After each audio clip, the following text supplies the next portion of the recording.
Hello students, welcome to the Dingwa Academy. So today we are starting with part 3 of chemical reactions and chemical equations. So in this part I'll be explaining you type of chemical reactions. Okay, so we'll do all type of chemical reaction, that is your combination reaction given on page number 35. Okay, then your what we say decomposition reaction 36, then we'll do displacement reaction and double displacement reaction, okay, which are given on page number 38. And further we'll do endothermic and exothermic reaction. These are very important reaction, both of them. Then we'll do further factors affecting the rate of reactions, okay, in this lecture. So chalo, let's start with this. So the type of chemical reactions, there are total 4 type: combination reaction, decomposition reaction, displacement reaction and double displacement reaction. okay, अब combination reaction के नाम से ही पता चल रहा है कि कोई चीज कंबाइन हो रही है. ओके, सो इसमें क्या होगा, टू और मोर रिएक्टेंट, ओके, टू और मोर reactant combine, okay, to form single product. okay, single product मतलब दो रिएक्टेंट होंगे और उसमें से एक प्रोडक्ट मिलेगा. ओके, तो जैसे कि एग्जांपल लेते हैं, फॉर एग्जांपल तुम्हारा मैग्नीशियम है और उसके साथ ऑक्सीजन है. ओके, अब वो किस में कन्वर्ट हो जाएगा, when magnesium get combined with oxygen, so it gets converted into magnesium oxide. तो इसको बैलेंस कर लो, यहाँ पर ऑक्सीजन 2 है, यहाँ पर ऑक्सीजन 1 ही है, तो 2 से मल्टीप्लाई कर लो. सो कितना हो गया तुम्हारा, तो यहाँ पर भी 2 से मल्टीप्लाई होगा. ओके, बैलेंस हो गया. So when magnesium combines with oxygen it gives you magnesium oxide. Okay, so यहाँ पर रिएक्टेंट कितने तुम्हारे 2 है और प्रोडक्ट कितना है, 1 है. तो यही है, 2 और more reactant combine to form a single product. Okay, एक और एग्जांपल लेते हैं, जैसे कि फॉर एग्जांपल कैल्शियम ऑक्साइड के अंदर अगर समझो H2O ऐड हुआ. ओके, सो ये कन्वर्ट हो जाता है तुम्हारा कैल्शियम हाइड्रोक्साइड में और उसके बाद हीट रिलीज होता है. ओके, एग्जैक्टली होता क्या है कि अगर समझो एक टेस्ट ट्यूब है, उसके अंदर हम लोग ने कैल्शियम ऑक्साइड और वाटर को ऐड किया, तो तुम्हारा पूरा टेस्ट ट्यूब जो है वो गर्म हो जाएगा. क्यों गर्म होगा, क्योंकि हीट रिलीज हो रहा है और कैल्शियम हाइड्रोक्साइड बन रहा है. तो यहाँ पर भी सेम है, दो रिएक्टेंट है, सॉरी दो रिएक्टेंट है और वो कन्वर्ट हो रहा है एक प्रोडक्ट के अंदर. ओके, सो ये था तुम्हारा combination reaction. Decomposition reaction combination reaction का ऑलमोस्ट उल्टा है. यहाँ पर क्या होगा, टू और more product are formed from single reactant. Okay, मतलब यहाँ पर दो रिएक्टेंट है, पर यहाँ पर रिएक्टेंट एक होगा पर प्रोडक्ट दो होंगे. ओके, जैसे कि for example calcium carbonate, okay, CaCO3, उसको हम कभी भी अगर हीट करते तो वो कन्वर्ट हो जाता है कैल्शियम ऑक्साइड में. CaO, एक ऑक्सीजन निकल गया CO3 में से, तो बचेगा क्या हमारा, कार्बन डाइऑक्साइड गैस.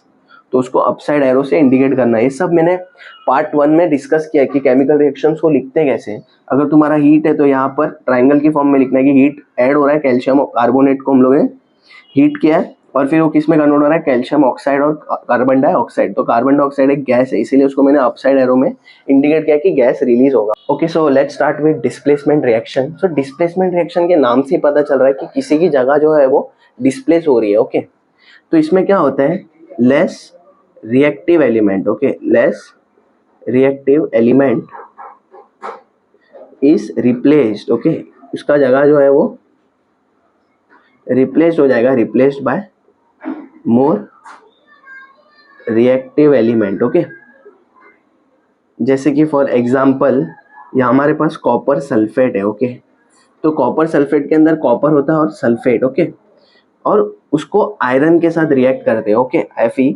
सो वो कन्वर्ट हो जाएगा तुम्हारा क्या, आयरन जो है वो कॉपर की जगह ले लेगा. So it will form what, iron sulphate FeSO4 plus copper.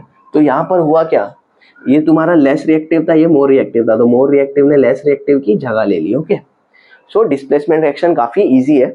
Double displacement reaction में क्या होता है, इसमें भी यही है, आयंस आर एक्सचेंज. ठीक है, आयंस एक्सचेंज, पर यहाँ पर precipitate. Okay, to form precipitate. Okay, PPT form होगा, that is called as precipitate. Okay, यहाँ पर आयंस एक्चुअली एक्सचेंज होते हैं और प्रेसिपिटेट फॉर्म होते हैं. हम लोग ने पार्ट 1 में डिस्कस किया था, जब मैंने तुम लोगों को केमिकल रिएक्शंस बताया था कि एक डाउनसाइड एरो लिखा जाता है जब प्रेसिपिटेट फॉर्म होता है. ओके, तो एक रिएक्शन करते हैं हम लोग ने, वो रिएक्शन किया था, जैसे कि for example AgNO3. Okay, AgNO3 तुम्हारा सिल्वर नाइट्रेट, उसके अंदर हम लोग समझो NaCl ऐड करते तो वो कन्वर्ट हो जाता है तुम्हारा सोडियम नाइट्रेट के अंदर NaNO3 and Ag goes with chlorine. Okay, so that is your AgCl. तो AgCl जो है वो तुम्हारा सिल्वर क्लोराइड है. तो ये रिएक्शन जब होता है तब इसके अंदर क्रिस्टल्स के पार्टिकल रह जाते हैं सिल्वर क्लोराइड. ओके, तो वो इनसल्यूबल है, समझ में आ रहा है. तो जो इनसल्यूबल है, जैसे कि फॉर एग्जांपल एक पानी है, उसके अंदर पत्थर है, ठीक है, या तो फिर सिल्वर कलर का कोई चीज है, तो जो सिल्वर जो डिसॉल्व नहीं हुआ है पानी के अंदर वो तुम्हारा प्रेसिपिटेट है. ओके, तो प्रेसिपिटेट वो होता है insoluble solid which is not solubilized. Okay, so I hope you have understood properly all the four reactions. Okay, so we'll start with now exothermic and endothermic reaction. Okay, अब एक्सो और endo के नाम से ही पता चला, एक्सो मतलब बाहर, एंडो मतलब अंदर. ओके, तो एक्सोथर्मिक रिएक्शन में क्या होता है, एक्सोथर्मिक रिएक्शन में heat is given out. Okay, heat is given out. So the reaction in which heat is given out is called as exothermic reaction. Example लेते हैं, जैसे कि फॉर एग्जाम्पल वाटर जो है वो आइस में कन्वर्ट हो रहा है. ओके, आइस में. सो अब वाटर जो है वो has compare to ice, water के अंदर थोड़ा सा हीट है, तो वो वाटर को अपनी हीट देनी पड़ेगी तभी वो कन्वर्ट होगा आइस के अंदर. So heat is to be given out. So ये रिएक्शन जो है वो तुम्हारा एक्सोथर्मिक है. क्यों एक्सोथर्मिक है, क्योंकि पानी अपना हीट दे रहा है तभी वो कन्वर्ट हो रहा है आइस के अंदर. Okay, so exothermic is a reaction in which heat is given out. एक मतलब गिव रीजन है तुम्हारे बुक में कि बेसिकली सल्फ्यूरिक एसिड को अगर समझो पानी में ऐड कर रहे हैं तो उसको स्लोली ऐड करना है. क्यों ऐसा, क्यों होता है ऐसा, क्योंकि बेसिकली सल्फ्यूरिक एसिड जो है वो एक कॉन्सेंट्रेटेड सल्फ्यूरिक एसिड है, उसको अंदर पानी ऐड करेंगे तो रिएक्शन जब होगा तब बहुत ज्यादा हीट बाहर आएगा. ओके, इसीलिए क्या होता है सल्फ्यूरिक एसिड के अंदर थोड़ा थोड़ा पानी ऐड किया जाता है ताकि क्या सल्फ्यूरिक एसिड के साथ थोड़ा पानी रिएक्ट हो और पानी अपना थोड़ा सा हीट दे दे. सो ऐसे धीरे धीरे करके अगर ऐड करेंगे तभी वो प्रॉपरली ब्लास्ट नहीं होगा. ओके, अगर समझो हम लोग सल्फ्यूरिक एसिड में एक साथ पानी ऐड कर देते, ठीक है, तो उसके कारण बीकर जो है वो टूट सकता है और तुम्हारा रिएक्शन होने के कारण प्रॉब्लम हो सकती है. ठीक है, so let's come to now endothermic reaction. So endothermic मैंने नाम से ही बताया कि एंडो मतलब एब्जॉर्ब होना. ओके, अंदर की तरफ. सो हीट इज एब्जॉर्ब्ड. ओके, यहाँ पर हीट जो है वो क्या होती है, गिवन आउट, रिलीज हुई थी, यहाँ पर हीट एब्जॉर्ब होगी. ओके, एक्सोथर्मिक का उल्टा. इसका एग्जांपल लेते हैं, जैसे कि फॉर एग्जांपल कैल्शियम कार्बोनेट है, उसको अगर थोड़ा हीट देंगे हम लोग, ठीक है, तो कैल्शियम कार्बोनेट क्या करेगा, हीट को एब्जॉर्ब कर देगा और वो कन्वर्ट हो जाएगा कैल्शियम ऑक्साइड में और कार्बन डाइऑक्साइड गैस में. ओके, तो इसमें बेसिकली क्या हो रहा है, हीट तुम्हारा एब्जॉर्ब हो रहा है, सो कैल्शियम ऑक्साइड बनता है और कार्बन डाइऑक्साइड गैस रिलीज हो रहा है. तो ये तुम्हारा रिएक्शन जो है वो एंडोथर्मिक है. Okay, so we'll do the last part of today's lecture, that is your factors affecting rate of reaction. Okay, तो फैक्टर्स, पहला फैक्टर्स ये है कि nature of chemical reaction. Okay, means basically हम लोग कौन से मेटल के साथ रिएक्ट करें. ओके, जैसे कि फॉर एग्जांपल अगर समझो एल्यूमिनियम है और जिंक है, तो एल्यूमिनियम की वैलेंसी हमेशा 3+ होती है, जिंक की 2+ होती है.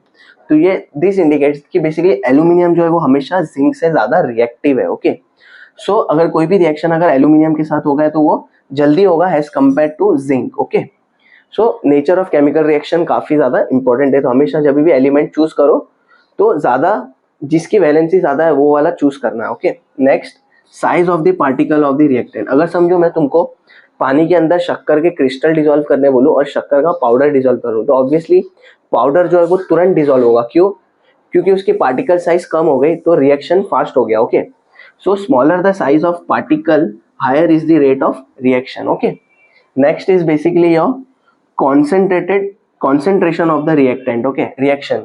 तो बेसिकली अगर समझो रिएक्टेंट के अंदर ज्यादा कॉन्सेंट्रेटेड है तो वो जल्दी रिएक्ट होगा एज कम्पेयर टू डाइल्यूट, क्योंकि डाइल्यूट के अंदर क्या होता है, वाटर डिसॉल्व किया जाता है. ओके, तो उसके कारण उसकी रिएक्शन की कैपेसिटी थोड़ी कम हो जाती है. ओके, सो कॉन्सेंट्रेटेड वाले रिएक्शन जल्दी रिएक्ट करेंगे एज कम्पेयर टू डाइल्यूट.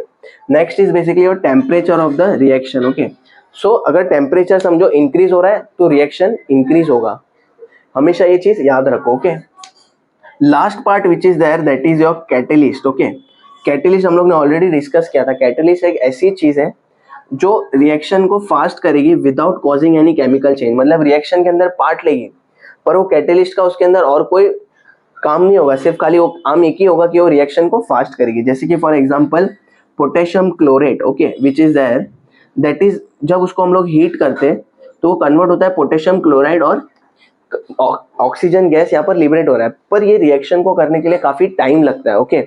और हम लोग अगर उसको हीट भी करेंगे तो भी वो जल्दी नहीं होता है, टेम्परेचर भी इंक्रीज करेंगे तो भी नहीं होता है, ओके, जल्दी फास्ट। पर इसके अंदर अगर समझो मैं मैग्नीशियम ऑक्साइड ऐड कर दूं तो ये रिएक्शन तुरंत हो जाएगा, ठीक है, तुरंत ये कन्वर्ट हो जाएगा, मतलब ऑक्सीजन गैस जो है वो तुरंत रिलीज होगा। तो यहाँ पर मैग्नीशियम ऑक्साइड क्या काम कर रहा है, कैटलिस्ट का काम कर रहा है, पर उसका कोई रोल नहीं है, यहाँ पर कोई भी मैग्नीशियम का मॉलिक्यूल नहीं दिख रहा है। तो यही चीज है, अगर समझो किसी के प्रेजेंस में अगर कोई रिएक्शन फास्ट हो रहा है तो वो that will act as a catalyst. Okay, so this was the part 3 of chemical reactions and chemical equations.